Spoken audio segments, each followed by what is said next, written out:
Ça fait vraiment du bien parce qu'en plus, il y a des gens de tous les horizons, c'est-à-dire aussi bien des collègues, mais aussi des gens, des résidents, des familles, et puis des gens, des soignants d'autres établissements, et puis des personnes qui, par sympathie, sont venues aujourd'hui en nous disant, nous, ça nous touche ce qui vous arrive. Et donc, ça fait vraiment, vraiment du bien. Alors on entendait, l'humain d'abord finalement, c'est ça qui est le plus préoccupant pour vous?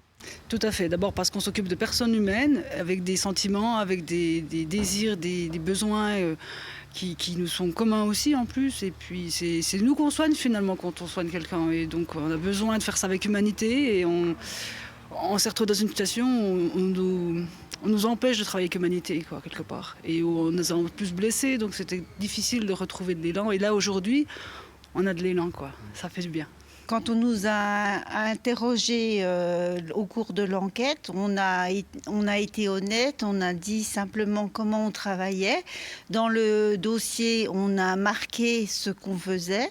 Et finalement, le fait d'inscrire des choses, ça s'est retourné contre nous, où on n'avait pas suffisamment justifié, où on avait pris des décisions de ne pas administrer des traitements ou d'administrer des traitements sur prescription orale.